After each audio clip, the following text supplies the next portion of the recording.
Good afternoon, everyone. Thank you all so much for joining us for our budget work session day 2 this May 22nd. Our first discussion item will be the Office of the Sheriff. Sheriff Burkhead, if you want to come up and bring your whole team.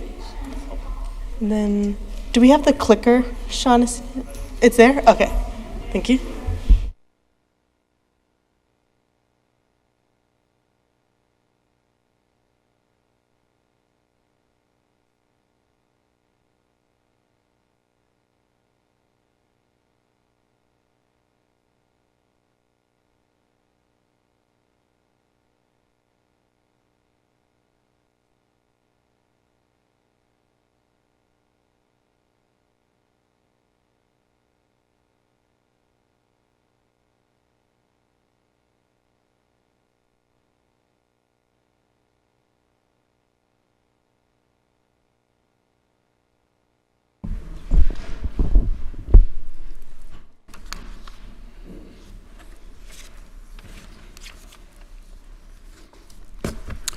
Good afternoon, Commissioners, County Manager, visitors and friends.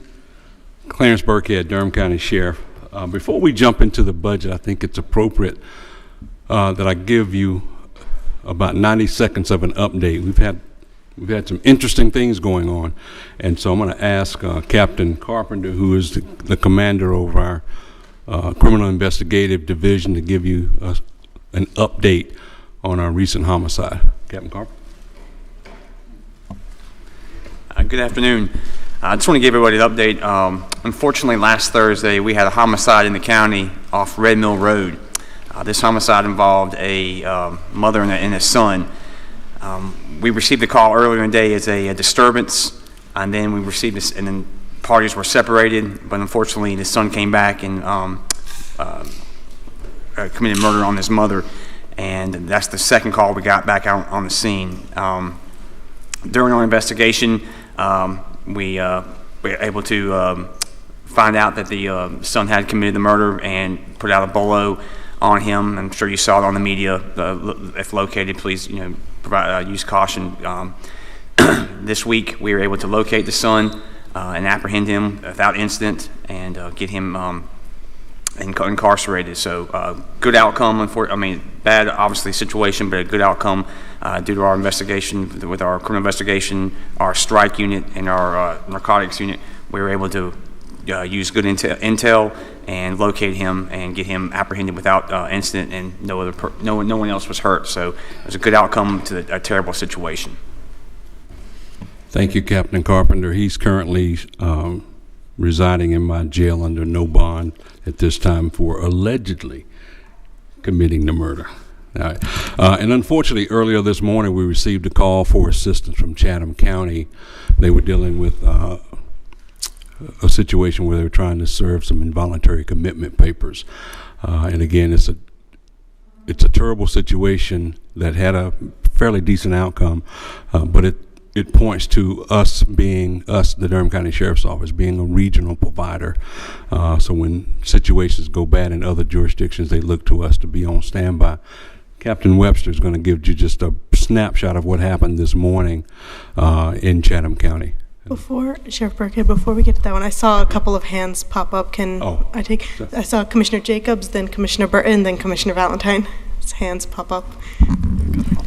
Thank you for the update, and I appreciate the work of the deputies to find the perpetrator or alleged perpetrator in this situation. Thank you.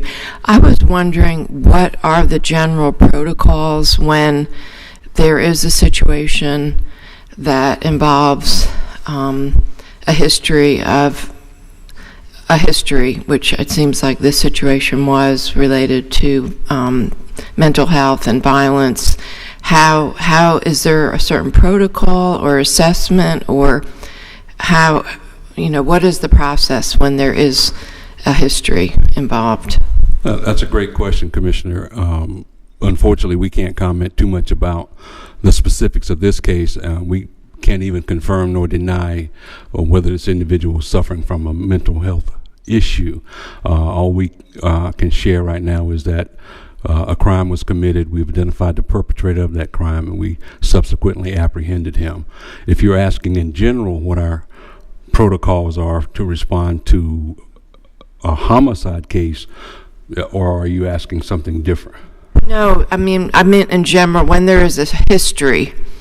Well, I can't That's comment in on general, when there's a documented history with that situation, if there's certain protocols or decision-making process, or just wondering what the policies are around that. Well, in general, when we respond to calls for assistance, we take into account if there is a weapon involved, if the person has a mental issue, whether they've been diagnosed or not. It all depends on what is conveyed to us through the call for service. And then we decide how to respond, what resources are needed on that call. We're always the primary responder in the county, of course, and so the situation sometimes unfolds fairly quickly, and they may call for assistance, and so we're going to send those initial resources, and then we'll get there and assess what else is needed. And so that's sort of the basic way we respond to those calls. Yeah. Thank you, Chair Alam, and thank you for the work that you're doing to apprehend the alleged murderer. But I had two questions. One, was this near the School of Creative Studies down on Red Mill Road? Yes, ma'am. Okay. And then had there been a history, and it's probably redundant what Commissioner Jacobs was asking, was there like a history of like violence or disturbances at this particular residence? Or was this like the first time that sheriff's deputies had to go out there when this occurred? We've been in the residence before for disturbances.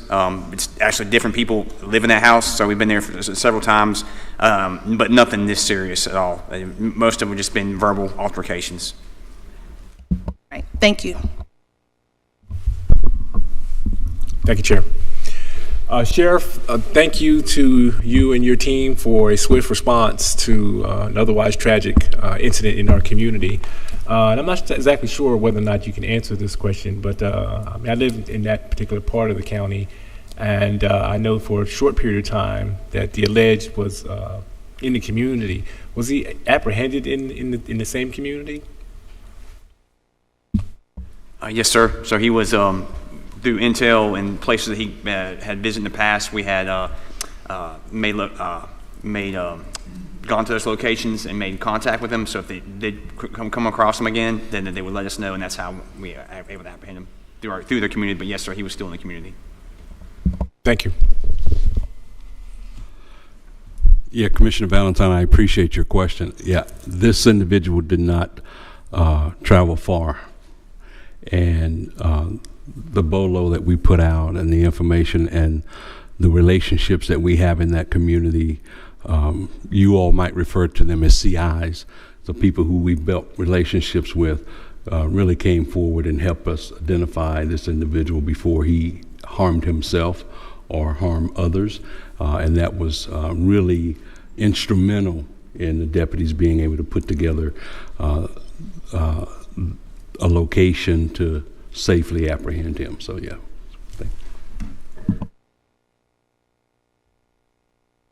I think Captain Webster, you can take it. Good afternoon. We have a great working relationship with the Sheriff's Office throughout the state of North Carolina. And last night, Chatham County Sheriff's Office responded to a home for an individual that was having a mental crisis. Once the sheriff's deputies arrived, the individual in the home started shooting at the deputies. After a 9-hour standoff, the Chatham County Sheriff's Office was able to take this individual in custody safely with no injuries. But this is just one reason why we support a code response with heart, because you could take an individual that it seems on its face that it's not harmful and it turns to a deadly situation. Again, I wanted to share those with you as a backdrop to our budget presentation, but also to keep you informed because these situations happen when most of us are resting and sleeping, but we're always going to stand at the ready to respond locally, but certainly regionally should the need arise. And Captain Webster makes a good point. The deputies were really trying to talk to the family to coordinate how to get this individual the help that they needed. And unfortunately, they picked up a weapon and started firing at not just the deputies, but also family members. And so it could have been a very tragic situation that fortunately worked out after a very long period of time, but nonetheless worked out. So thank you. All right, well, we'll jump into the budget presentation. Certainly want to thank you once again for the opportunity to come and present to you our priorities for this fiscal year. Thank you, County Manager. We had the opportunity to sit and listen to your budget presentation a week or so ago, and we really appreciate what you have recommended in your budget, and I'll highlight that quickly. I'm going to move swiftly through this presentation to avoid being redundant, but certainly we look forward to entertaining your questions either during or at the end of this. That's why my trusted team is sitting alongside me and also behind me should you have any questions. Right? Thank you. So our priority one, and also as recommended by the manager, is our fleet. We are continuously evaluating our fleet according to county policy, and as you see here, the recommendation or the request and the recommendation is for 34 SUV EcoBoost, heavy-duty truck to pull some of our trailers and other equipment, our swiftwater rescue boats, et cetera, investigative vehicles, motorcycle, and the upfit as well, to make sure that these vehicles are equipped with the latest technology that's out there and has to offer. Okay. Next. Priority number two is related to our vehicles. We've seen a consistent increase in maintenance and repair for our fleet.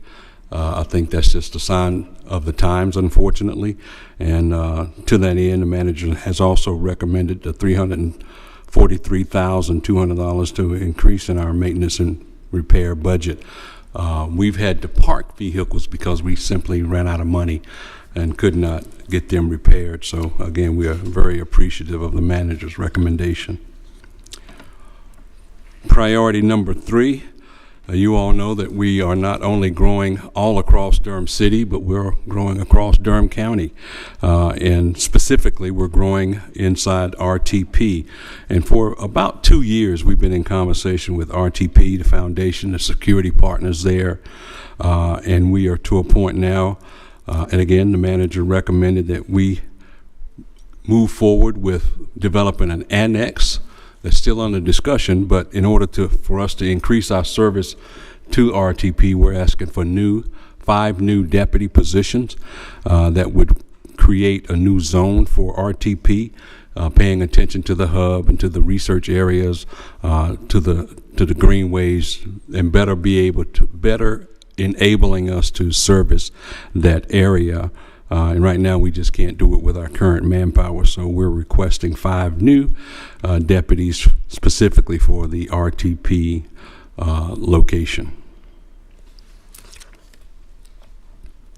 And we have several other priorities that were not recommended, and I'll move through those quickly. I think most of you are aware of them. I'm really happy to hear that the kitchen is on sort of the CIP plan moving forward.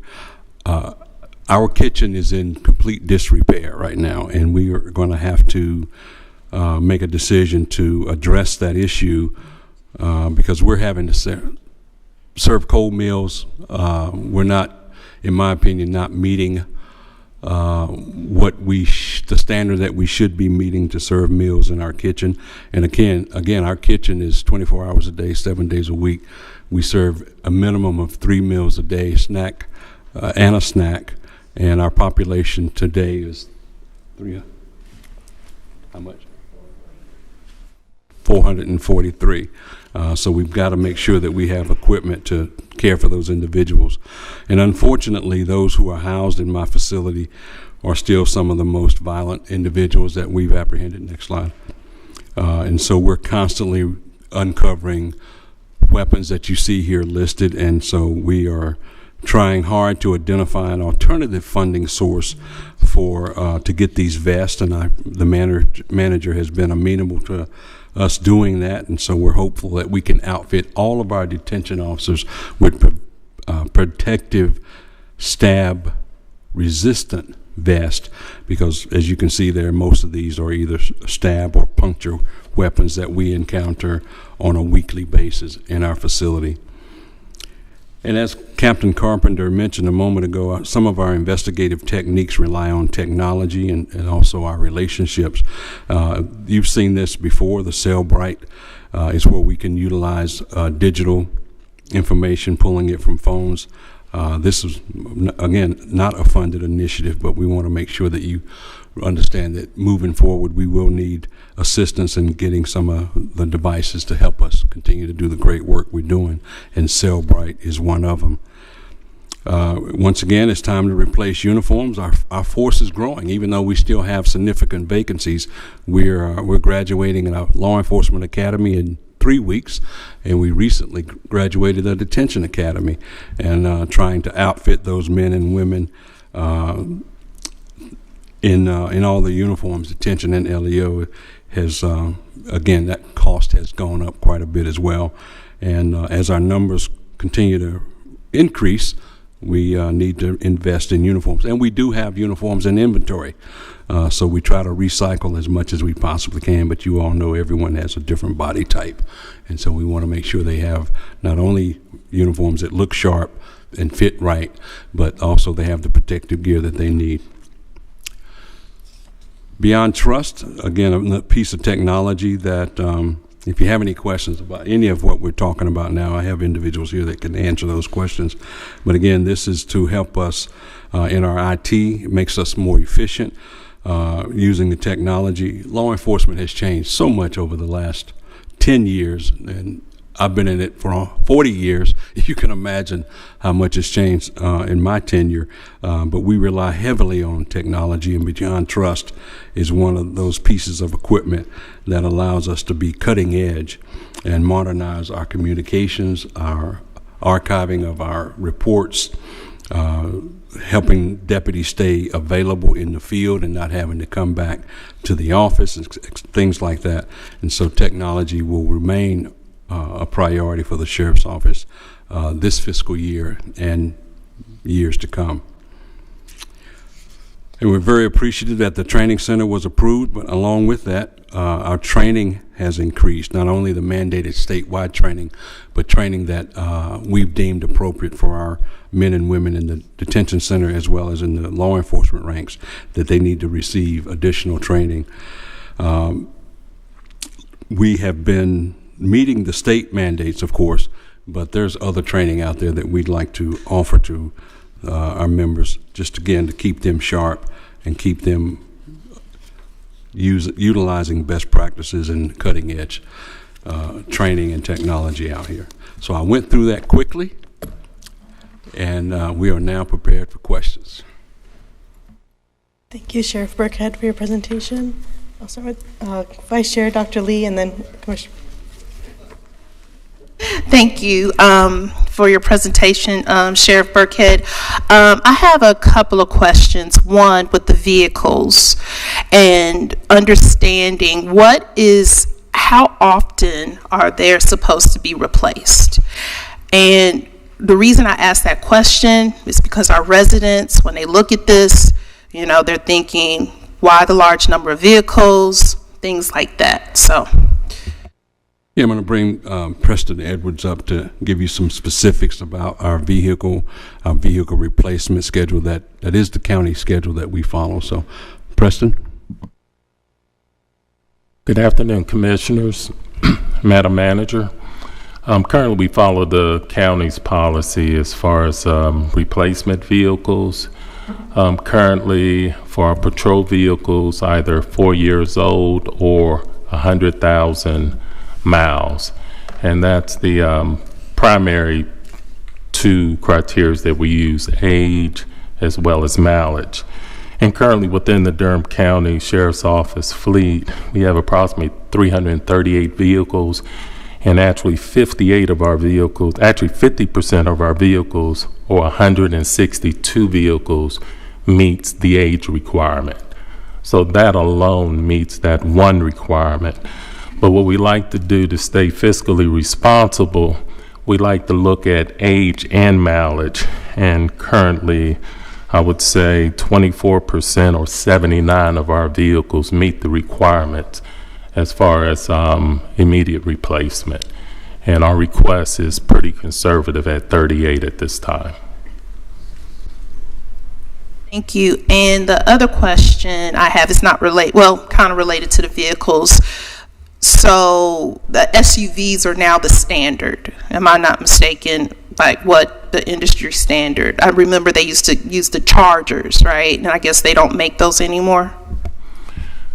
Yes, currently we're looking at more eco-friendly, like with the Eco Boost, and we also have some hybrid vehicles in our fleet. A couple of years ago, about 3 years ago, we did move forward with some Ford hybrids. Right now, I'm dealing with approximately 45 recalls on all of those vehicles. So I've spent the last 12 months as recalls are coming in. I started off with 2, and I think we're up to 8 now. So I'm actually having to take vehicles out of service on multiple occasions and actually get those vehicles in, such that we ensure that they're safe, and at the end of the shift, the deputies are able to make it home. So, and that's one reason we switched to the Eco Boost, which is a gasoline engine, but it's more eco-friendly, and the vehicle actually adapts to the driver to really help to increase the efficiency of the said vehicle. And Commissioner, and to your point, the manufacturers have decreased and actually eliminated the production of the Chargers, so they're moving away from the Chargers.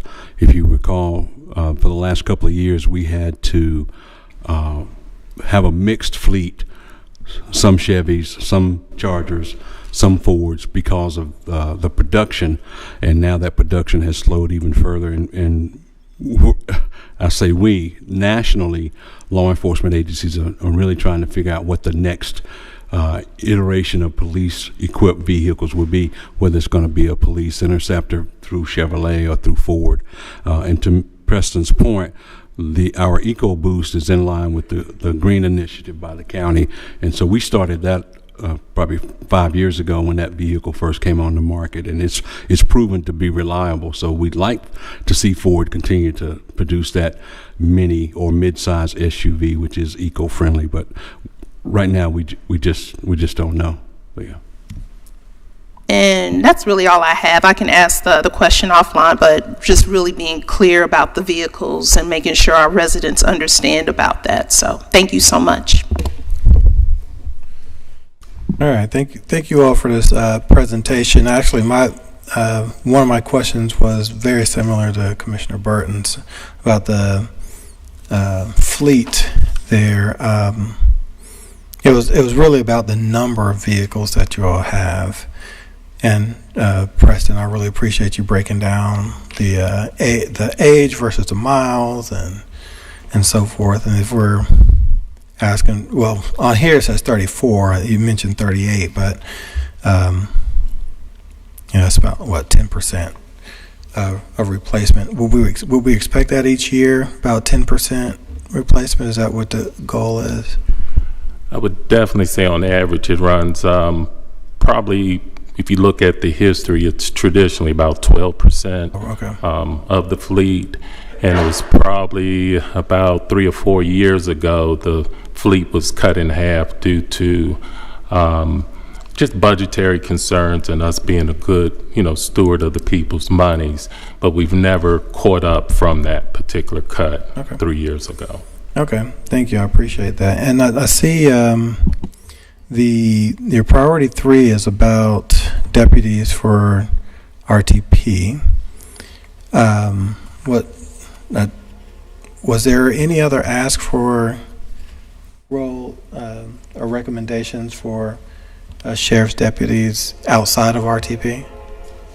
I don't remember the previous. An additional request for, So the priority 3 was the 5 new deputies for RTP. right. Right. Should that come along, right? I know that's in work. But were there additional requests for deputies outside of these 5 that wouldn't be for RTP, be for just Durham County in general? Well, the short answer is no, but the long answer is I can always use more deputies. Right. So I appreciate you bringing that up. And it's all related to density. And we're playing catch up. The projected population growth in RTP over the next 20 years is nearly 55,000 people. It's a lot of folks who are living. We know that nearly 60,000 work in the hub and RTP today. And so these are residential units that will be built out over the next several years in RTP. And my strategy is to keep up with that growth and have appropriate personnel who can respond. And the 5 represents a total ask of 25 over the next 5 years to keep pace. In comparison, the current population of the unincorporated areas of Durham County is just shy of 50,000 people. So that's going to double our unincorporated population, not to mention the population growth inside the city limits. And depending on which census you read, that's nearly 320 to 330,000 people already. And also it's important to know that right now, 85% of the work that we do occurs inside the city limits. I always say one community, one Durham. Durham County is Durham City. Durham City is in Durham County. So Right. we are trying to anticipate that growth and stay not even ahead of it, just keep pace. Right. I appreciate that. Understanding that context, you said, it's a number over, you mentioned the number over the years. I think you said 25 over 5 years. Understanding that, like where we are, that'd be really helpful, as we look at context of things. I would be interested to see, so one of the priorities I think we've talked about ad nauseum is the heart expansion, right? And obviously we're in the very early stages of that. It's the planning and meeting and planning and meeting and meeting and planning. It's over and over again. But if we're serious about at least running some level of pilot or trial or something of that sort, there would be I would imagine to be some resourcing requirements associated with that. And I think that if that is a priority for your department, I think we should see that as well, at least something in here with Can I speak a little bit to that, sir? Mm-hmm. So with these 5 positions, we are funded it through position realignment. Okay. And so I wanted to make sure that context is there. And although there is a focus on RTP, as the sheriff said, it will also improve service throughout the county because those existing officers can focus on incorporated areas more. So it does help with the overall radius that he's responsible for now. But the intent with the heart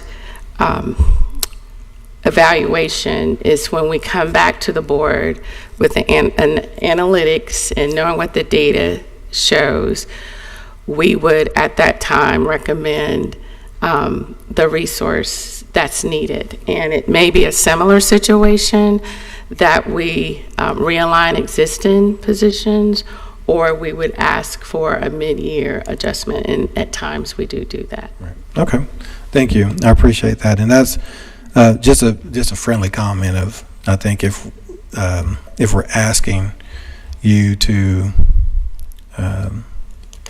evaluate that. We have to evaluate the resourcing that it'll take for the sheriff's deputies as well. And my last thing is, and this is something, I'm trying to ask everyone who comes to present, is things such as, what does success look like? So if we're here, we do this, we have our, budget, we approve this, but this time next year we come back. How do we evaluate success? How do you evaluate success of the sheriff's department? What kind of type of KPIs or the key performance indicators or measurements do you look for to know, okay, yeah, we're heading in the right direction, we're successful? And this isn't just for the sheriff's department. I've asked this for other departments as well. That's just kind of how I learn, and so, like I said, coming back next year, I want to be able to say, hey, look, we got these outcomes for this budget, right? And so it's easier to continue to approve budgets and finances when we're seeing the outcomes that you yourselves are interested in seeing or plan on seeing. So that may be a conversation for a little later, but I'm just curious in general, what does success look like from the sheriff's department as far as outcomes go? What you expect to see when you say we've succeeded in what we want to do? No, thank you, Commissioner Lee. For the sheriff's office, I do apologize. Sheriff's office. So for us here at the sheriff's office, we look at all of our KPIs, and just to list a few, we look at our clearance rate for cases that we are reported to us and we investigate. Our solvability rate is above the national average, and so we look at things like that. We look at response times to calls for service all across the county, and right now we're averaging 3 to 4 minutes response time for critical calls, and under 7 minutes for non-priority 1 calls. So our response times remain low, and we do that through the way we allocate our resources, the way we spread the deputies out, employing not only patrol deputies but also some of our civil deputies, because there's the various divisions work very well together, and so we look at that. And then we also look at community engagement, because we're in the community both inside the city limits as well as outside in the unincorporated area, and how those touches gauge up or add up over the course of the year. And so we look at a number of matrix to see that we are being successful and being efficient with our services. Yeah, and we can certainly put something together for you if you choose to look a little bit further. Thank you. I'm not a micromanager, so I don't need like that sort of thing. It's just I want to keep track of what we look at. I do appreciate you all being here. I appreciate your presentation. Commissioner Valentine, then Jacobs. Yes, thank you for your presentation, Sheriff. You had Mr. Edwards talk about the fleet, and you had mentioned that there are 45 recalls currently. And so what kind of impact is that having on operations, and what does this recall look like?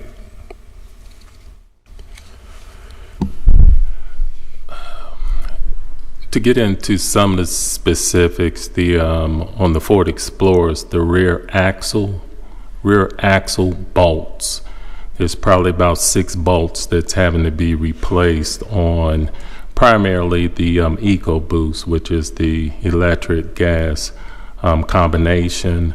I've had issues with the transmission transfers as the vehicles move from electric to the gasoline, in which there's been knocking noises, but Ford's been really great in addressing those. I know Ford's had other recalls as well. Even on my fleet of Dodge Chargers, I was just in conversations with the Dodge dealership on last week to ensure that they're putting in the bins.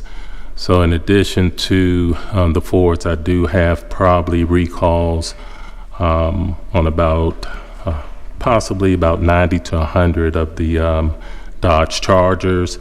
Some of them deal with the Hemis and other matters. And being such that we have such a large fleet, traditionally Ford is able to set aside at least 2 repair kits a week, since they also have to deal with the public. They can't just commit their full recall packages to the Durham County Sheriff's Office. So we've had many recalls really throughout the fleet, including the Chevys. So it's a daily job in managing the workload to ensure that the sheriff have enough deputies out there to serve the community, and the community is being served and their job is getting done. And Commissioner Valentine, I appreciate your question. These are considered specialty vehicles, and they are built to specifications to meet the rigors of law enforcement patrol and things of that nature. So unfortunately, they do break quite frequently, and is compounded when there is a factory recall. And as Preston mentioned, we've experienced quite a few of those. And what the impact is, it forces us to rely on our backup fleet. And as you can imagine, our backup fleet is just that. They're backups. They're vehicles that may meet all 3 criteria for replacement. And so we don't like putting those out there, but again, we can't take deputies off of the street. We can't take civil process deputies, stop them from serving process, so we have to put them in a backup unit.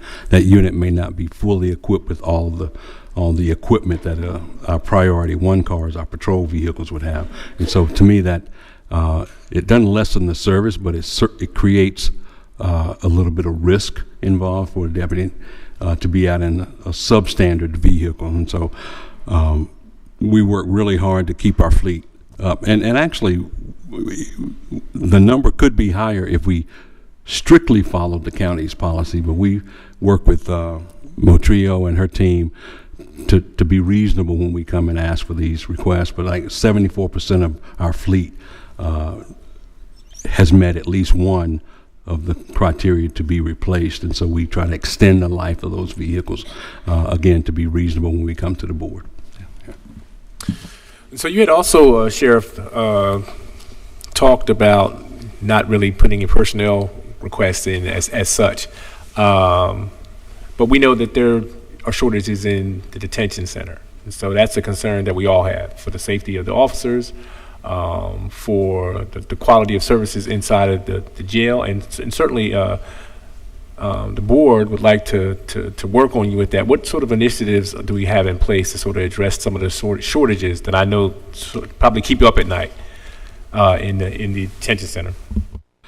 Yeah, absolutely. Unfortunately, right now, I think we have 89.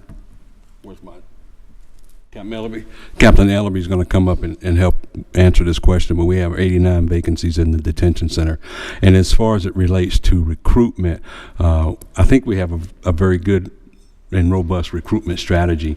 Unfortunately, the numbers are just not there as far as applications go, and qualified applicants. I could hire some warm bodies, but we just refuse to lower the standard to have a body, because that creates more problems. And so Captain Ellaby and his team, along with Captain Lane in our training and recruiting division, Corporal Sergeant Crowder, we are all ambassadors, and so we're constantly recruiting, particularly in the detention center. I gave a spiel last week, you may recall, telling community members to encourage anyone looking for a good job at Durham County with great benefits package and a competitive salary to come join our team. And so we're being very aggressive, not only here in Durham, but also across North Carolina. Captain Ellaby, you want to add anything, or we got it? Yes, sir. That was it with okay. All right. All right. Thank you. Hope that answered your question, Commissioner. I have an additional question, just for my own awareness. This Beyond Trust Priority 7. Can you give me a little details about that? My Director of Information Technology, Mr. Vincent Ritter, will answer that question. One thing about being sheriff, I know what I know, but I know what I don't know, and that's important. Mr. Ritter? Good afternoon. So Beyond Trust is a software package that will allow the IT team to connect to any car wherever it is.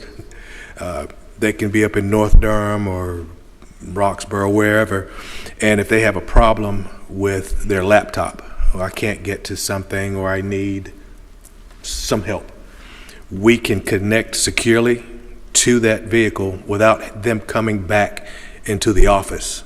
So it's saving them time, us time, we're saving on fuel. So it's giving us a secure way to connect. And not only with the vehicles in the field, but if we have the sheriff, he's on a conference somewhere, I'm having a problem, we can take care of him right there. Or if he just needs something, we can connect to him, get him what he needs so he can continue to march forward. So that's the basis of what that particular software package does for us. And I thought that's what the Beyond Trust was about, but I thought it was important to get that information out to our residents because, quite frankly, I was alarmed to find out that every time there's a particular issue that in order to receive your support that you have to go back to the courthouse. So thank you. And lastly, Sheriff, do you have any updates regarding the training center that you're able to provide for us? Unfortunately, I don't. I haven't received an update. David, do you have any? Okay. David LaBar, who's one of our team members, has been in constant communication with Perry. Hang on. Good afternoon. So yes, we've been working with Metrio. I think we've been putting out notices. The convenience site is going to close here, I believe, June 9th through July 6th.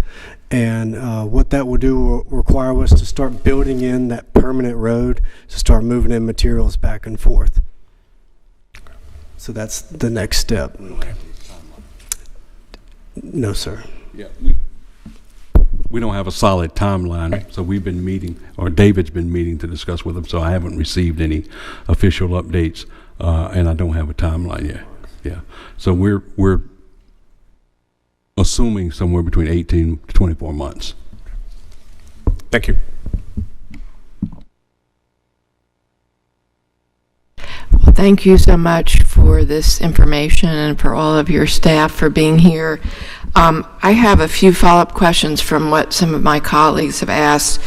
And related to the vehicles, I think in general, I would just like to ask the county manager if we can get just an overview of all of the Durham County vehicles, you know, what types of vehicles they are, you know, their age, you know, for each department, to have a good sense of this issue. Because when we're in tight budget times like this, that's why, you know, as Commissioner Burton was mentioning, that's why, you know, this is an issue. And I would just like to understand, for instance, how much does one EcoBoost SUV cost?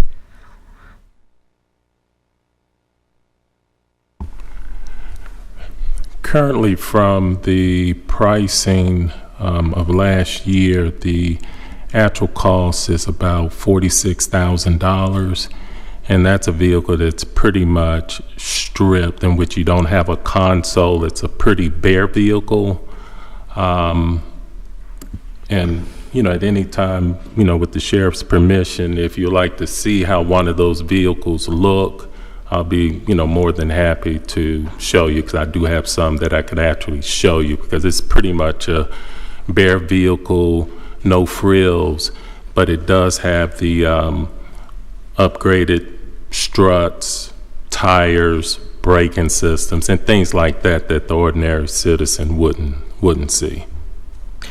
And is there any concern, like with tariffs, the impact on tariffs and uncertainty around the car industry about what the cost will actually be? Any changes in that? The short answer is yes. And as we enter the new budget season, we'll actually get some updated quotes in which we'll be able to lock in on the pricing. But as a result of the tariffs, we could possibly see anywhere from, $3,000 to $6,000 increase in the price of the said vehicles, and that doesn't take into account the upfit costs, because I think when we started this process, we actually did not have tariffs on the table. Right. And so are these actual patrol cars? Is that what these are? Well, some of these will go to patrol. We try to keep the newest vehicles on the street, whether it's patrol, civil, or instead of the vehicles that have higher mileage. Again, it's a safety factor. So the bulk of these will be put on patrol, and those that are on patrol now will be recycled down or we reallocated across the organization. And so the short answer is yes. And to Preston's point about the tariffs, we're concerned about it, as everyone is. And when the vehicle comes into us, it doesn't have our radio, it doesn't have the lights and the sirens. It's sort of a plug and play. So it comes equipped as a police-ready vehicle, but that's why we're asking for the $925,000 for upfit costs, because we have to upfit the vehicle with the necessary equipment. That was going to be one of my questions. Yeah. What does that mean? Yeah. So and this is not just for the Office of the Sheriff, but this is one of my overall questions for General Services, like within this new environment of vehicles costing more, I'm just wondering whether we will have a different decision-making process. Like, for instance, are there any other types of vehicles that could serve the same purpose that may cost less? I mean, this is just like a big picture question. And my other question is, I know if our policy is, as was said, was 100,000 miles or 4 years old, did we reevaluate that based on now with EVs and electric vehicles have a different maintenance? You don't have to do oil changes once a year, or, whatever. So just wondering, did we change our evaluation policy based on the change in vehicles? So we have been looking at our policy. Now, understand the 4 years and 100,000 miles is for the sheriff's vehicles, because they tend to run 24 hours. Not all the county vehicles are under that same criteria. Okay. There are different criteria, for example, for your ambulances, and there are different criteria for vehicles that are in general services or DSS. And ours is 10 years old and over 100,000 miles. We have been reviewing and presenting other alternatives with regards to our vehicle replacement policy. We've also included electric vehicles into our fleet. And I just want to give the sheriff credit. He has electric vehicles in his fleet. And we have criteria for those electric vehicles. Yes, ma'am. Okay, great. Yeah, I mean, it's a big cost center for Durham County government, so I think it's important that we really understand. And with regards to the purchase of vehicles, we are concerned with tariffs, as everybody else is in the country. But one of the things that we do is we do buy our vehicles through state contract, and which helps us with regards to controlling prices, because they go out and bid for these vehicles and find the most reasonable cost associated with vehicles. The sheriff also has state contract vehicles that they can purchase. Their vehicles also that help us to control pricing too for their acquisitions. Thank you. Mm-hmm. Yeah, thank you, Matrio. And Commissioner, to further answer your question, we have looked and evaluated electric vehicles. There's some drawbacks. There's a couple of local agencies that are experimenting with Teslas. And other electric vehicles. Teslas. The upfront cost is a bit more, and so it's a bit of a trade-off. Plus, we don't have reliable data on charge and how they will hold up under the rigors of, say, a sheriff's office. I think the city of Cary is using them and so the jury is still out as to whether or not they would be approved appropriate for the type of work that we do here at the county, and how they would hold up. But again, that upfront cost is significant compared to the $46,000 that we currently spend. For their base cars, for their gas cars. Okay, thank you. Related to the opening up a service in RTP, could you tell us what the current contribution will be from the RTP tax district as a partner in that? I'll defer to the county manager. Okay. I'm sorry, can you repeat the question? Yeah, what will be the RTP Foundation, the RTP tax district's contribution to opening? It is close to $500,000, and I don't have that right in front of me, but there is a commitment for multiple years, and we'll get those details to you. I just don't have them right with me, but I know there is at least that amount. Okay, great, thank you.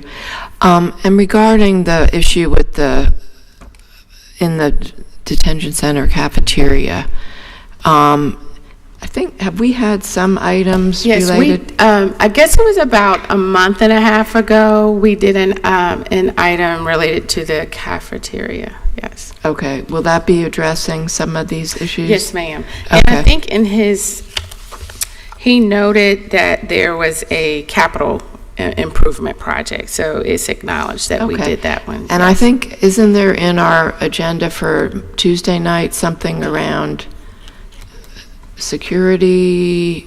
There is an item for the Office of the Sheriff. What was it? Yes. I glanced at it very quickly. Let me see. This is a contract for the stab vest for detention. Vest, yes. Okay, thank you. We found funding. Yeah. So related to, I was curious about related to the food in the jail, just wondering like how often do you do RFPs for that? And have you looked at even having food prepared off-site? The finances comparing of having that done off-site and then brought in even. I know at one point Meals on Wheels had approached me saying that they're making food now for senior centers and obviously for their clients and being interested in serving detention centers. So I just didn't know how often you do the RFP or see whether that's even an option. Yeah, I'm going to invite Attorney Lovelace to answer the contractual question, but I'll just update you on a conversation I had with Meals on Wheels. It was a very good conversation right up until I said I need 1,500 meals a day, and I need them to be prepared in my kitchen because I can't allow food to be brought in from the outside because of security risk, and that pretty much ended the conversation about them being a provider. So if there's an alternative out there, I certainly would have found it by now, because a happy detainee is a good detainee, you know. So, and I don't mean that to be flippant. We have to feed these individuals to make sure that they're, number one, healthy, and that they're comfortable in the environment. So, unfortunately, I haven't been able to find an alternative. So we rely on the relationship we have with our current vendor, and we're looking forward to opening that up to new vendors. Ms. Lovelace? Regarding the RFP process, the General Assembly changed the law in this area maybe 3 years ago to allow sheriffs to contract directly with food service providers and exempting them from those finance requirements. So it gives sheriffs across the state more flexibility. We are in the process of, sheriff is constantly reviewing that contract, make sure we're giving quality food, looking at it, making sure it's meeting state requirements regarding their federal state regulations regarding the type of food we provide. We're in the process of reviewing that contract now. Even though it's not an RFP required anymore, we do get proposals from multiple vendors and consider what would be the best contract to meet the needs in the detention facility, still trying to be good stewards of taxpayer funding. Okay, so you are doing some new RFPs around that? Yeah. I wouldn't call it an RFP, but we've requested different vendors to submit proposals to us. And they've come in and done presentations and food tastings and things like that. Okay, great, yeah.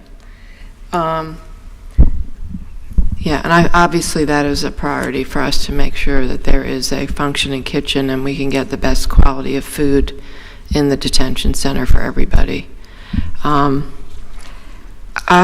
then related to the staffing question, so when you said there were 89 current vacancies, out of how many actual positions in the detention center? Two. That number always escapes me. I think it's either 222 or 224. 224. Is that right? Yes. Yes. 224 FTEs are allocated to the detention center, and that includes DOs and some administrative staff. And so that that's a significant number to be 89 short, because those are all DOs, detention officers, who work in direct or either indirect contact with our population. So, yeah. So how is that currently impacting, for instance, the staffing on the pods? It's a tremendous impact. There are some pods that only have one detention officer assigned to it, and everyone's working mandatory overtime. Major Myers? And so we've been doing this again to shore up some of the vacancies and the staffing issues. Deputies are also now certified. You have to be certified in the state of North Carolina to work in a detention center past 12 months. So all of our 80% of our deputies are now dual certified, so they can pull shifts in the detention center as well. So for instance, on their day off, they have to pull a minimum of 4 hours. Well, I'll let Major Myers explain it. Everybody's obligated to cover 3 days a month, 12 hours in overtime. Wow. And so one deputy, I mean, I've been to the pods. I don't know if everyone's had a chance, but there's obviously that's not a best practice for not the safety of the deputies, and also it means that detainees are going to be spending more time in their cells, because there aren't going to be enough people to have it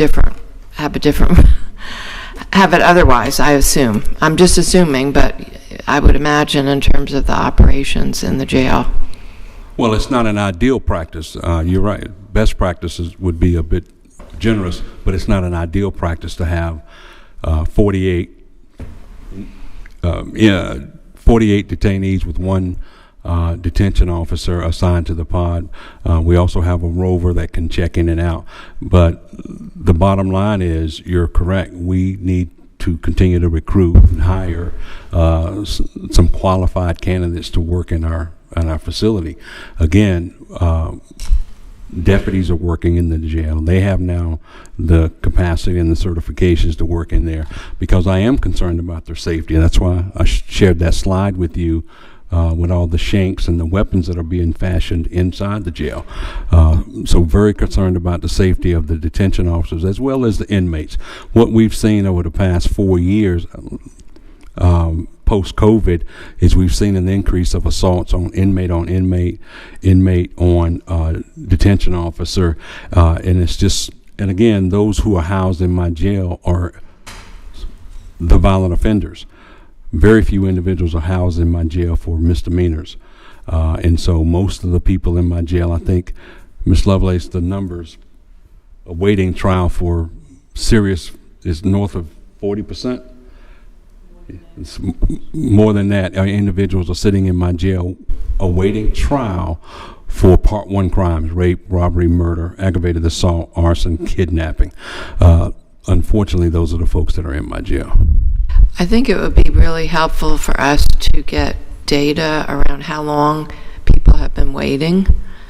Some of the people that are in the detention center, for us to know that, and then also the numbers who have been screened for mental illness through the screening that we do, and how many.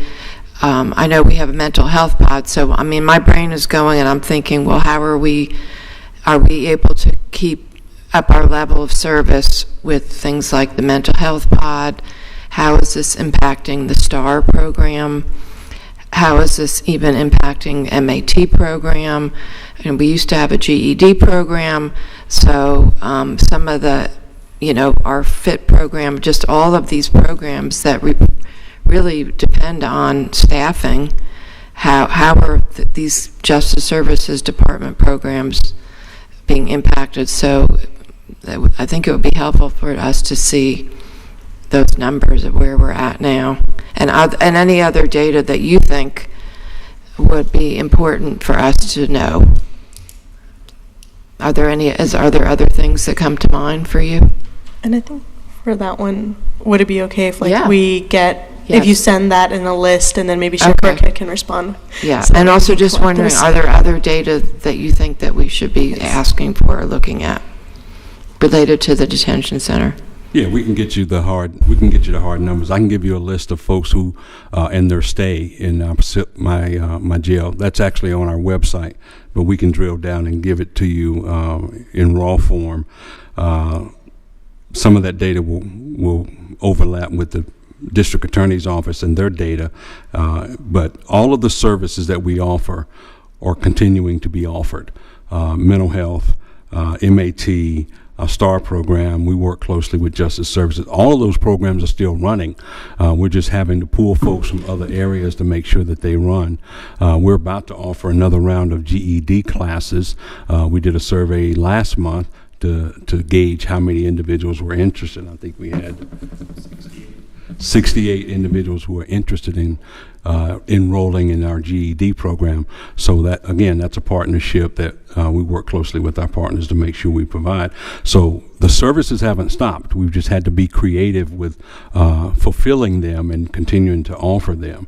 Again, that's why we're wearing 2 and 3 and 4 hats to make this work, because the state mandates certain levels of staffing. Secondly, we're not going to, again, reduce our service to the community, whether it's the incarcerated community or the community at large, simply because we are short-staffed. We're rolling up our sleeves and we're pulling double and triple duty to make sure it happens. And to your data on mental health, everyone who comes in, 100% get a mental health screen. And right now, the population who are suffering from either a MI or a SMI, severe mental illness or mental illness, is close to 70%.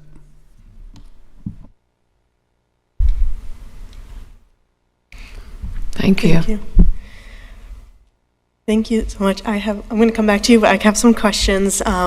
Thank you so much. Some of my questions are answered, like I think for the vehicle fleet, for all of county vehicles, that'd be really helpful for us to get.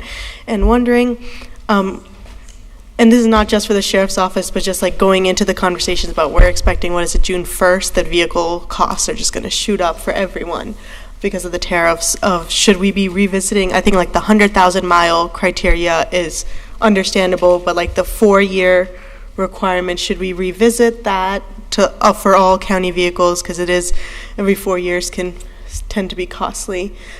And then on that same topic of the vehicles, Mr. Edwards, you were saying that so like 50% of the vehicles are up for replacement. Is there a way that we could get our vehicles on like a rotating schedule, that it's not such a heavy mass all at once of like 50% of like 25% this year, 25% next year, 25% the year after, like kind of getting it into a rotating schedule? I would definitely say it's possible, and it probably would start off with the county appropriating at least 100 vehicles in a given year, because what's happening is, and I'll give you a real example, I had a vehicle that was at 82,000 miles, and the vehicle may have been 5 years old, but when I pulled the engine hours showed that vehicle having 210,000 miles. General Services has been really great in working with Matrio, Terry, and Philippe. They've been really great, and we tried to actually do a deeper dive. So if we actually pulled all the engine hours on the vehicles, I probably have somewhere around 75% of the vehicles that are eligible for immediate replacement, in which once that vehicle hit 82,000 miles, I'm having to spend $4,000 to $5,000 in repairs between that 82,000 and that vehicle even making it to 101,000. Yeah, and unfortunately, we don't have the fleet to rotate vehicles. We can't park vehicles and rotate them on, I think that was your suggestion. Or I was saying rotating the replacement, like putting them so that we're not in 1 year replacing 50% of our fleet, but replacing 25% this year, 25% next year. Well, and I think we do that now. We're already doing that. That's what okay, because I thought Mr. Edwards was saying we're replacing 50% of the vehicles. No, we're only replacing around we replace 12%. on average about 12%. Oh, okay. 12%, yeah. I'm sure they'd welcome the higher number. That's what I the thought. sheriff's fleet is over 300 vehicles. And roughly over the last 3 years, we've only replaced 30 vehicles at a time. Okay. So that's like 10%. Okay. Or less. That's good. Then I guess I misunderstood something before. The sheriff's vehicle is 4 years and 100,000 miles because they run all day long and all night long. The rest of the county is, the car has to be 10 years old and has to be over 100,000 miles. We're not on a 4-year schedule for other county vehicles. Okay. And the ambulances are totally different. Got it. They also include idle time. Okay. Thank you. And then this is just for like my information, and I know this may not apply to deputy vehicles because I see it more with the city's vehicles. Like in my neighborhood, I'll see like there'll be people who have like the police vehicle parked at their house. Do deputies take their vehicles home too, or is it like deputies, when they clock out, then another deputy clocks in and takes that vehicle over? No, we have a take-home vehicle program that's been in existence for as long as I can remember. Obviously predates my becoming sheriff, but we also have individuals who are on call, and so they have to take their vehicles home as well. So yeah, we mirror the city's take-home vehicle policies. They just, unfortunately, you don't see them because they can't afford to live in the county, and so they're living in Person County or Granville County, some in Alamance County, but so you don't see them parked in their neighborhood as much as I would like to see as well. So yeah. And then what is our current vehicle to deputy ratio then? Like, is that something that you have available? Deputy to vehicle ratio, or vehicle to how many of the deputy deputies to have a vehicle. car? Yes. Preston, I don't know that number, but we can get it for you. Okay, that'd be great. And then I just wanted to come back to some of the other comments made. I just want us to be careful with, with the heart expansion. I just wanted to note, Vice Chair Lee, you were talking about like increasing the capacity there. I know we're going to have the data analysis in the RFP that Dwayne is putting out to do a lot of that research. But in my understanding, when the city did their pilot, they did not expand capacity, and I think that's important for us to have context of what the city's pilot required in resourcing, because that's going to play a role in also like what the county should do. And then for the detention center, the question I had was because this came up in the conversation we had, I think it was I forgot the captain's name over the jail. Sorry? Captain Ellerby? Captain Ellerby.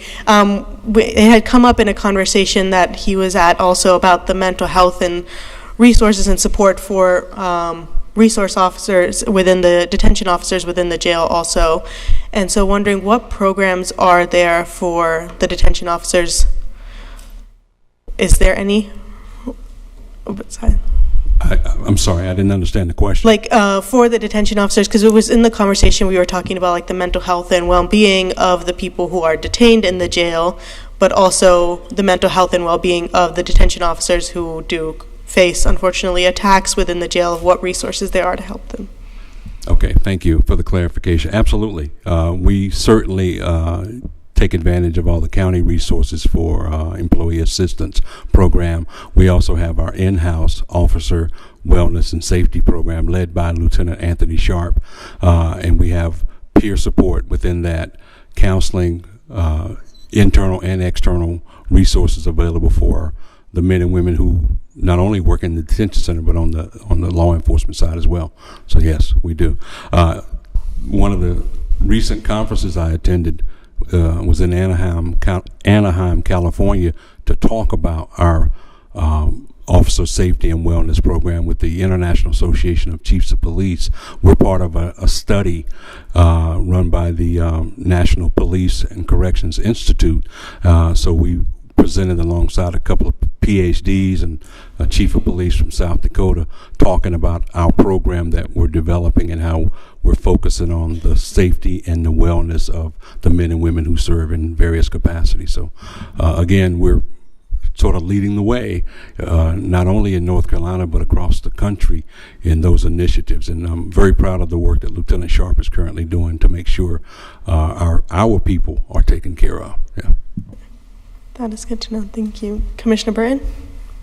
Yeah, and I had asked this question before. Is there any way as new commissioners we can come see the jail? And the reason I asked that question is because there are residents who don't understand or don't really fully, I guess, comprehend the cost of the jail or the detention center. And I'm just going to make this comment because I know there's a lot of questions about the mental health and GED and all the programs, and I can only speak for myself. I don't want any young person being involved with law enforcement. I don't want them near y'all, period. No, I'm serious, because once I know they get involved with law enforcement, it's hard. It's difficult to get out of it. So my goal as a commissioner is to keep young people, particularly young people who look like me, away from law enforcement. All right, so we don't have these discussions about the cost, because we know once it occurs, the cost of incarceration is not good. It's not good for anybody. So with that being said, is there any way we can look at the jail or see the jail, or is that not permissible? No, it's certainly permissible. All of you have been invited a number of times to come to the jail. I'll even prepare a meal for you. I won't prepare it, but I'll make sure that a meal is prepared for you. And most recently, I think there was a scheduling conflict and you guys couldn't make it over. But it's your jail. I run it. So you're more than happy to have you guys come over and do it. And I chuckle because I share the same sentiment that I don't want individuals involved in the criminal justice system. Law enforcement is a part of that system. And to vilify law enforcement and say that we are the system and what we do leads individuals down that path of being incarcerated is a misstatement. I apologize for that. Okay. Yes, I apologize. So I too would like to not have individuals make bad decisions and then have to be held accountable in the criminal justice system. We demonstrate that every single day in our schools with our SRO program, where we refer 1,400 individual cases away from the criminal legal system to teen court, juvenile court, parental counseling, in school counseling, in school administrative mechanisms that are in place, whether suspension or whatever. So we work very hard to keep those young people away from the criminal justice system every single day. So I share your sentiment, but it's not just law enforcement. And again, I apologize for that. I meant criminal justice system. I'm trying to get my words right as a new commissioner, but yeah. Do I make the appointment with you? Who do I make the appointment with?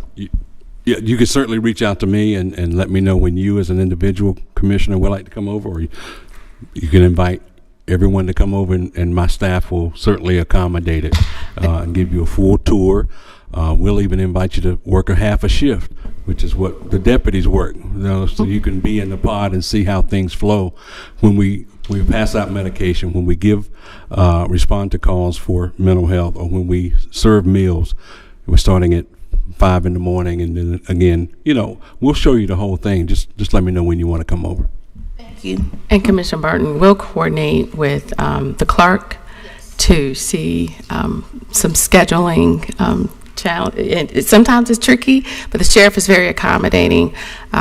He's had a greater frequency of many of us visiting operations, so that we can make sure we are providing the safe environment for our detainees as well as our employees. Thank you so much. Commissioner Valentine? Yeah, I was just going to note, Sheriff, I did have an opportunity to have one of those meals at the detention center. So, yes. All right. Thank you so much. Thank you all. Okay.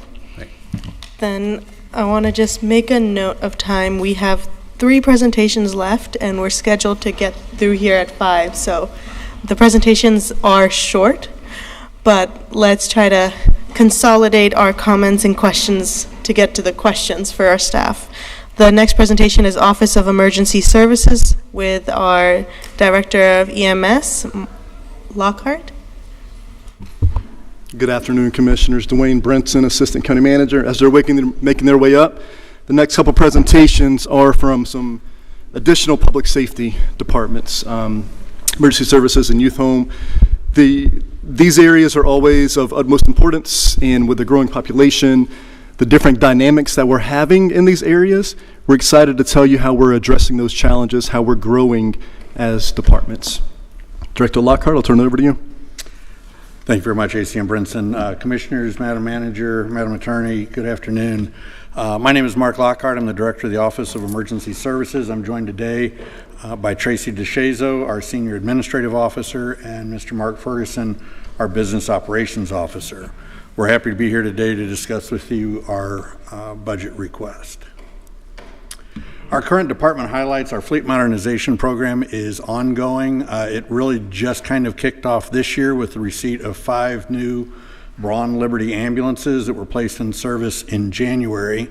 These are ambulances that were ordered about 3.5 years ago.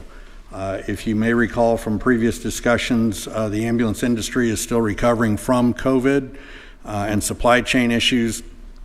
We expect production right now to be still between 30 and 36 months from the date of order. But the picture you see here is one of the brand new Braun Liberties as it was taken last week at the procession for Lieutenant O'Connor. We do have 3 more units due in late June. There are 14 additional units on order that are arriving over the next 3 fiscal years. We have also taken delivery of 2 new SUVs for EMS. And 2 new SUVs for EMS and 2 more for the Fire Marshal's office. Those arrived in March. The Fire Marshal vehicles are now in service on the street, while the EMS vehicles are awaiting their upfits. And then our fleet facility is an ongoing issue. We've been working very closely with General Services and other county agencies in relocating our current facility on Stone Park Court, as we need to vacate that area by the 1st of December. The railroad is being relocated and will come right straight through the center of that building. It has been an ongoing challenge for us in trying to locate an appropriate facility, but that work is continuing, and we're grateful for the assistance of General Services and our other county stakeholders.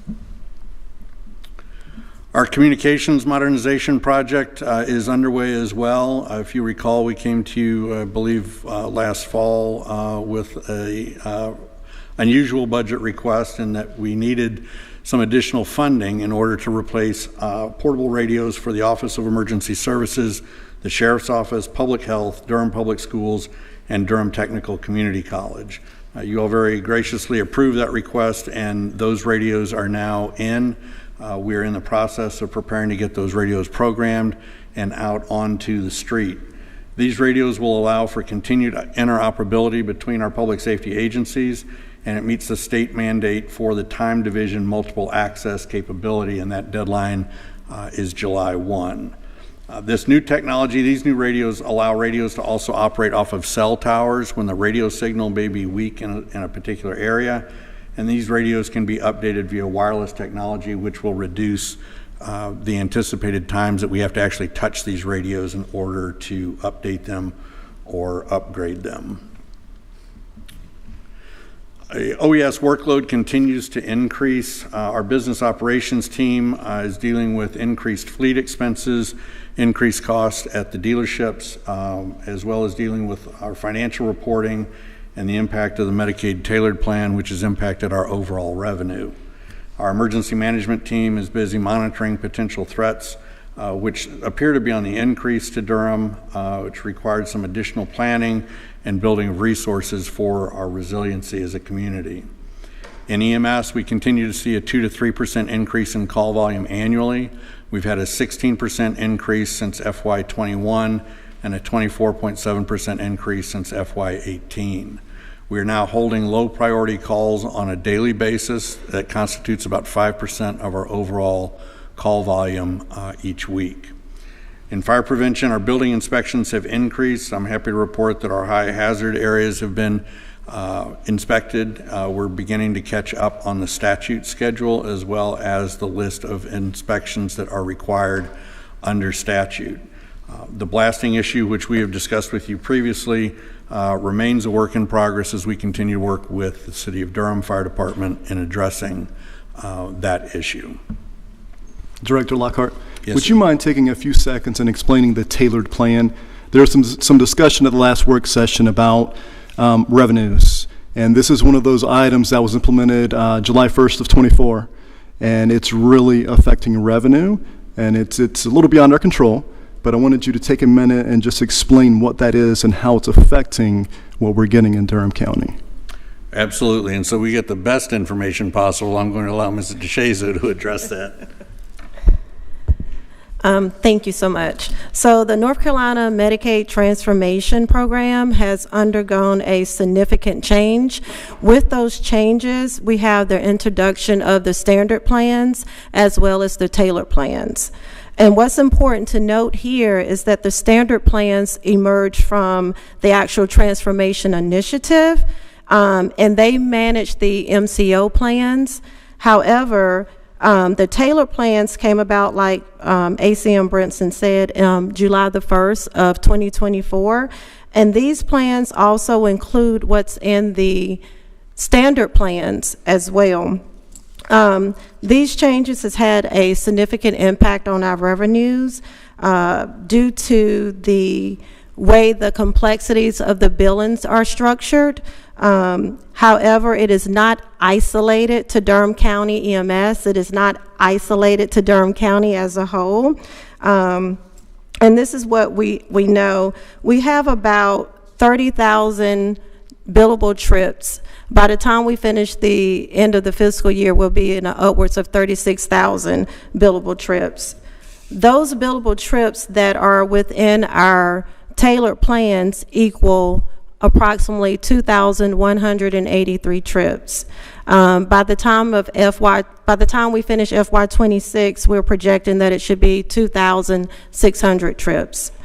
With that being said, because we have not had the capability to be able to get those claims passed through the administrator, which is Alliance for the Tailored Plans, we have approximately $2.3 million in the pipeline that we're actually trying to get through.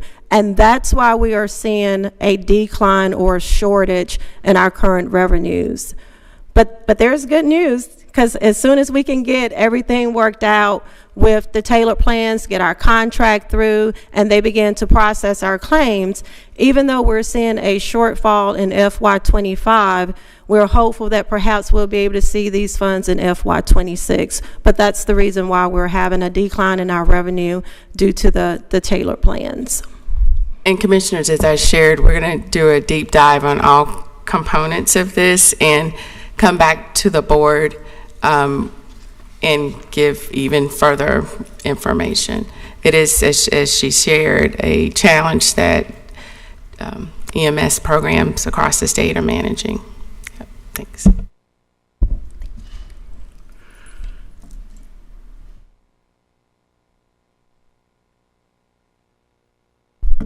So our recommended budget highlights in our staffing situation, we have asked for another senior auto mechanic. This position has actually been pieced together from vacant relief staff positions in EMS. Our relief staff positions are typically not hired for. Those are positions that individuals who are full-time wishing to go part-time move into when they wish to do so. The issue that we've had is that those positions have been created over the last few years. Once someone leaves a relief position, it is not typically replaced. So we've been able to piece together that senior auto mechanic position to assist us at our fleet facility. In emergency management, a deputy chief for emergency management position has been requested. This will allow for the EM team to continue addressing the growing challenges and threats with heightened vulnerability and our increase in weather events as well as unplanned events.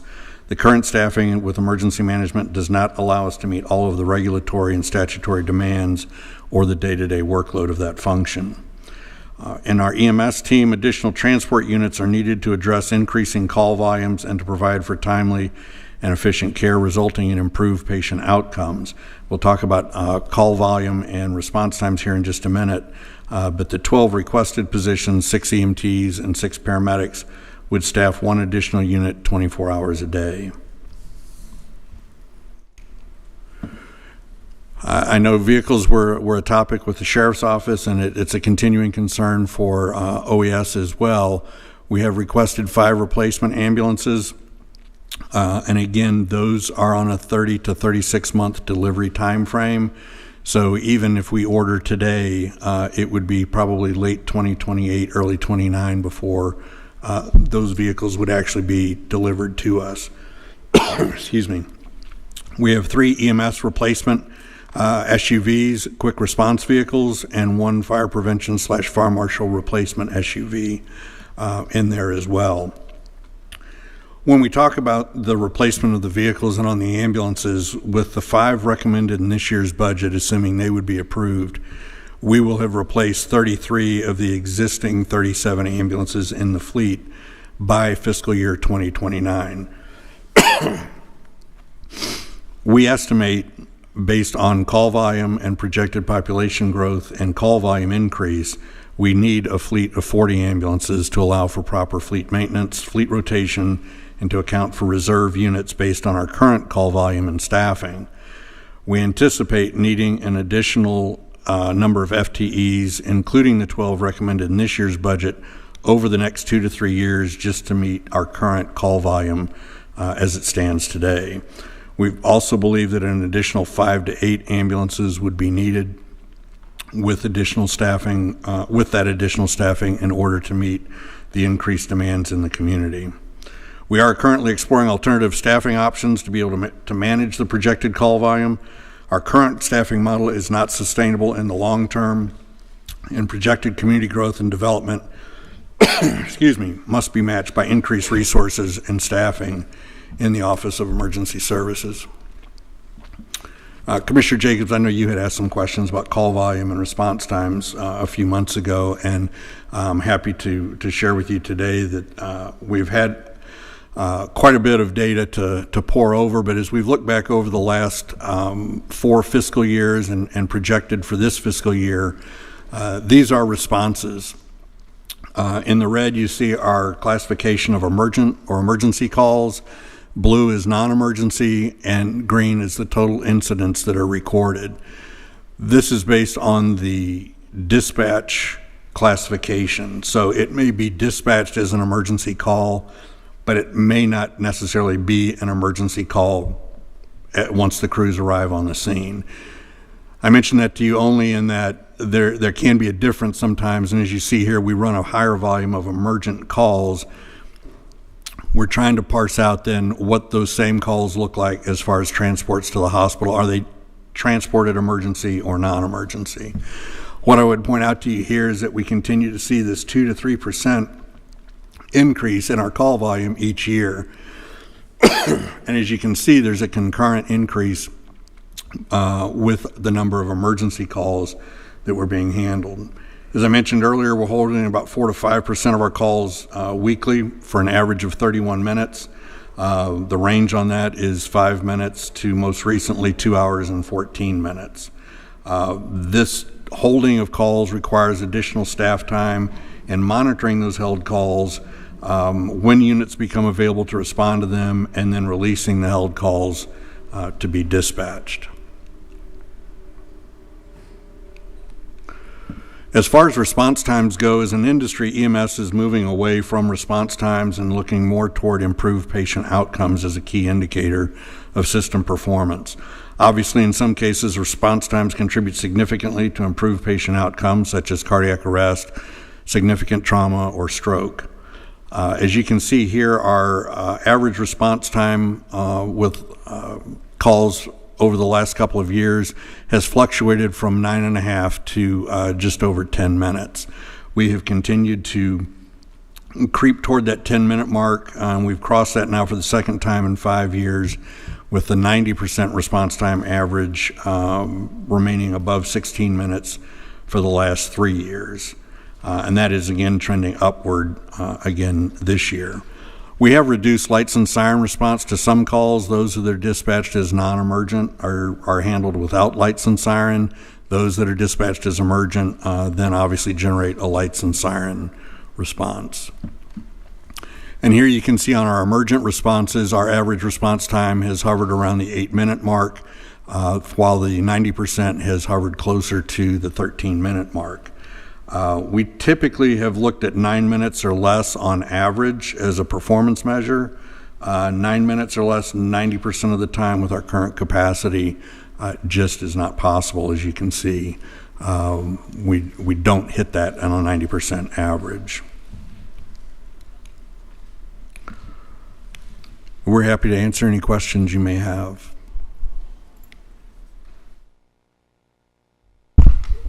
Thank you so much, Director Lockhart. Commissioner Burton? Yes, thank you so much. I just have a question about, I know what some of the sheriff was talking about with finding qualified candidates. Are you all experiencing the same issues, and wondering what qualifications does a candidate have to do this particular work?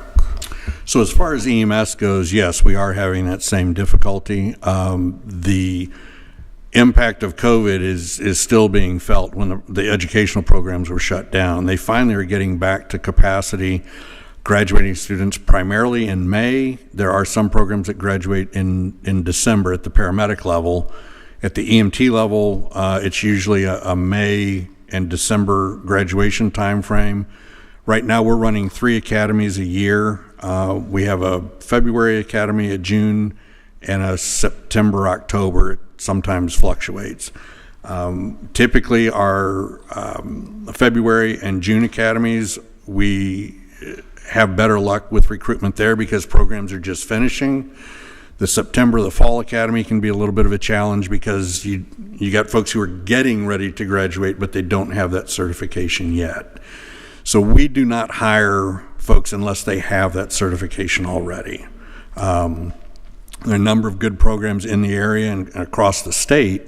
We have the challenge of being located next to one of the largest EMS systems in the country, certainly one of the biggest in the state with Wake County. And so many of the graduates of programs in this area tend to gravitate there. Wake has a little bit different hiring process than we do, and they're able to scoop those folks up fairly quickly. So that does present us with some challenges. Okay, thank you so much. Commissioner Jacobs? Thank you so much for this presentation, and I appreciate the follow-up information around response times. I have a number of questions, but just following up what Commissioner Burton said in your response, when you say that Wake has an advantage in terms of their hiring practices, so my response to that is, do we need to adapt our hiring process to be more competitive and responsive? Is there the opportunity for that? Do you have recommendations around that? So they have a little bit different hiring process than we do, and that they will hire folks. Their process is not as extensive, and so they tend to have a higher washout rate during their academy. So they may hire 20 people, lose 5 of them in the academy, and only graduate 15. We spend a little bit more time on the front end of that process, and then we lose fewer folks. We have a lower washout rate through the academy. So I'm not sure that we need to alter that. I think at one point after you all had approved our Thriving Wage Initiative in 2022, we actually were the top paying service in the state. Wake has passed us again. They're about 40 cents an hour higher now on their starting rate. And so that when some people are looking, that 40 cents an hour is the difference. Okay. Well, I wonder with our goals here with the new positions, whether we need to look at having a more competitive rate then, because it sounds like we could have trouble filling the positions that we're actually allocating in our budget. I will say that for our public safety areas in general, we're going to come back to the board with some discussion around what happened in the market after the budget passed, because jurisdictions will have some movement. And we've done that in the past, like in the fall. We've been benchmarking vacancy rates at other jurisdictions and seeing how they're having to manage overtime, et cetera, not just with EMS, but a lot of that in the detention centers in the sheriff's office. So we will come back and see what's happened with the budgets, because some of the neighboring jurisdictions are recommending rate increase, salary increases that are pretty significant in the public safety area. So I hadn't brought that up yet because we're sort of watching, as you can see, jurisdictions unveiling their proposed budgets. That does have an impact, and so we'll come back. Okay, that sounds good. And I'm wondering, what kind of pipeline do you have with the City Medicine Academy? Do you have a active relationship with them, and does that create a pipeline? We do. We've attended their career day the last 3 years, I believe, and spoken with several of their students. We've actually hired several of their students. I cannot tell you that it is a consistent pipeline, but it does help us. Okay. I think it would be really helpful for me to get information, a more kind of comprehensive, I mean, you kind of referenced it in your comments about how many overall vehicles that we have, and then because we're kind of preemptively ordering things over time and they're coming in over time, if it's possible to get some type of a timeline or something that kind of shows like what our current inventory is, and which are functional, which aren't, and then when orders have been in, just trying to understand like what the whole broader view of that is. One of my concerns is that, and we talked about this recently with the planning director when she was here for a rezoning, a public hearing, that when you look at the staff reports for evaluating new developments, that the impact of on services for EMS is not currently a part of those reports.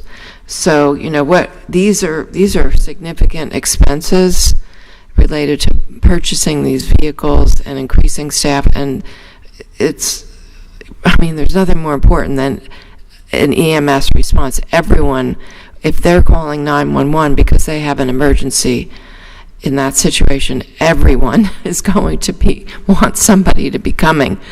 to whatever their crisis is. So I'm just concerned that right now that the cost of increasing development and more people, our population increasing, that's not being reflected in the planning process the way other services are. So how do you think you all could move forward with working on that with the planning department, or is that something that you all could do? Absolutely, we'd be happy to participate in that. Okay. So Dwayne, if you could help facilitate that, how you would project that, or whatever data, because I think we need to come up with an idea of what the cost is per resident.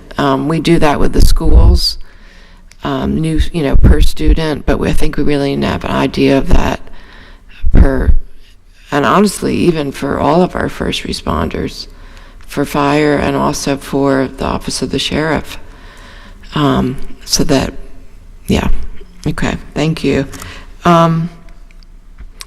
Do you have any sense, because all of the calls that come into the Joint City-County 911 Center, the ones that are going to go to EMS, they are diverted right away, correct, before they go to the Office of the Sheriff 911 Center? Is that how that works? Yes, ma'am. Okay.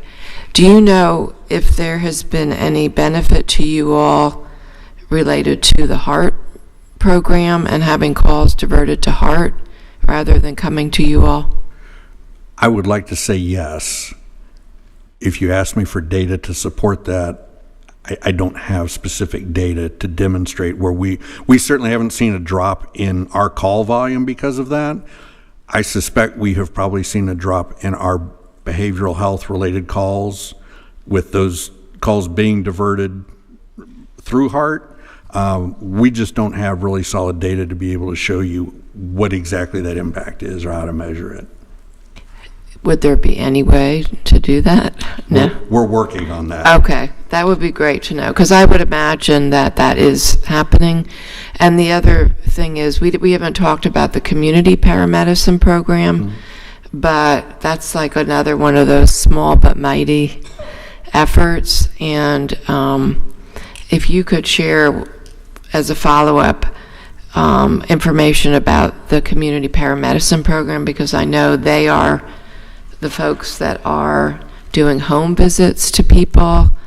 They're helping with all types of health-related social determinants, people who are struggling with food, housing issues, or even, neglect.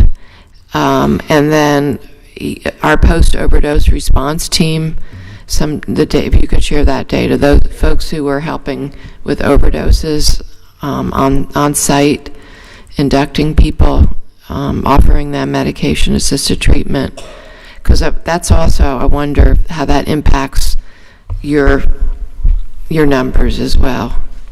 We found with the addition of the 2 community paramedics through the opioid funding during this year, those 2 positions have made a tremendous difference in the number of patients we're able to see, as well as assisting us with just first response on some calls. If a community paramedic is around the corner from a high-level call that comes out, they'll divert to that call as a first response, or they'll attach themselves if they call for another unit. The community paramedics actually presented to the entire EMS team during this month's continuing education program.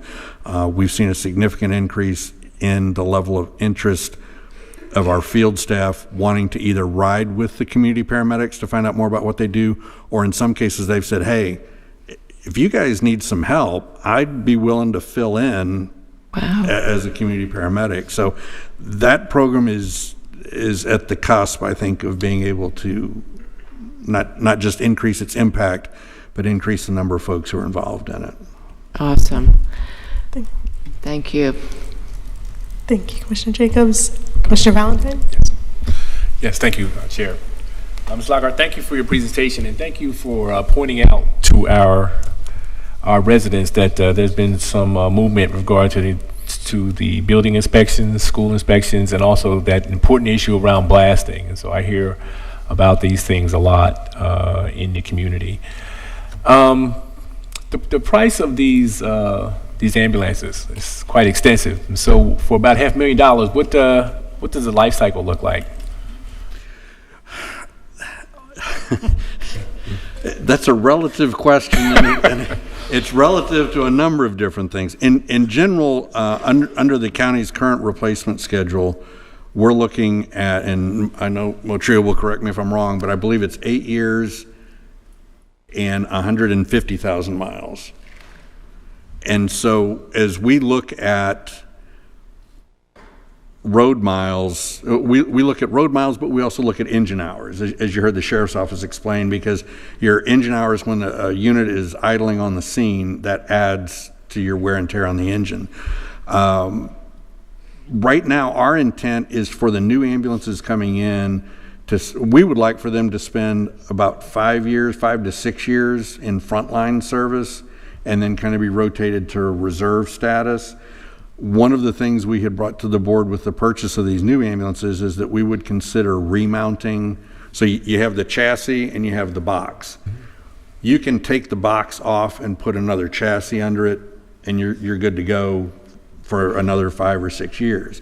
So our intent is to remount the boxes one time. So instead of getting 6, 8 years, we're looking at maybe as much as 12 years before we would need. So that should reduce the overall expense for turning over the fleet. We just need to get to a point where we've got an adequate reserve fleet to be able to do the maintenance on the frontline fleet. Thank you for that. And my final question is sort of consistent with the comments from Commissioner Jacobs. Are we adequately staffed for if we could put up a map related to all the projects that Commissioner Jacobs alluded to, are you adequately staffed across the county to respond to incidences? No, sir. Okay. All right. We have not added staffed transport units since fiscal year 18. And so that growth that I mentioned earlier, it's 24.7% since FY18 in our call volume, and we're running that with the same number of staffed units. On a good day when everybody is at work, between noon and 9 p.m., there should be 19 ambulances on the road. Our average in the last 8 months has probably been 16. So that obviously means that the units that are on the road are running more calls, because again, the call volume's not coming down. So no, sir, we're not. And let me just end by saying that I guess I joined Commissioner Jacobs in our efforts to get you to be a part of those conversations with regards to the infrastructure needs that goes along with all these beautiful, shiny things that are popping up around the county. But thank you for what you do every day. I can say anecdotally, I have a 88-year-old and 90-year-old who lives in my house, and whenever we've had a medical emergency, the response time has been better than I would expect. Thank you. So, thank you. Thank you. And on that note, I just want to follow up. Manager Hager, I think it was like a year or so ago that I had requested in a joint city-county meeting for us, to Commissioner Valentine's point of, like, if we could map out the growth of Durham County to the growth of our resources that we're providing and services, to show, are we keeping up to pace with emergency services, fire services, our school seats, all of those things mapped out in relation to the growth and development we're seeing here in Durham. I think it's been over like a year. I don't know if the planning department's got into that. Can we get them to do that at our next city Let us follow up. I know they've generated lots of different responses for various requests, but so let us follow up on that. Yeah, I agree. Thank you so much. Okay. That concludes our presentation. Next presentation is the Durham County Youth Home with Director Angela Nunn presenting.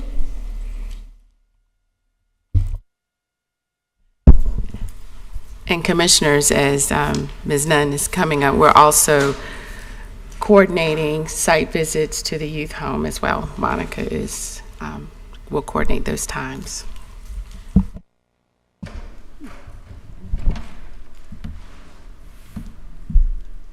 Good afternoon, commissioners. Can you move, Director Nunn, can you move the mic closer to you? Thank you.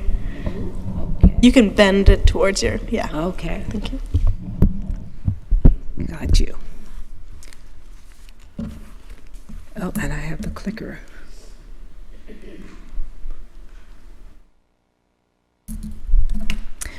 Okay, our current department highlights. We have successfully opened 2 pods totaling 24 beds in service to Durham County. When we moved in last year, 2024, we had 14 residents, which moved over into our new facility, and we slowly transitioned to get our number up to 24 as we brought on new staff to meet that demand. So we have 2 pods open and 2 pods to open later on.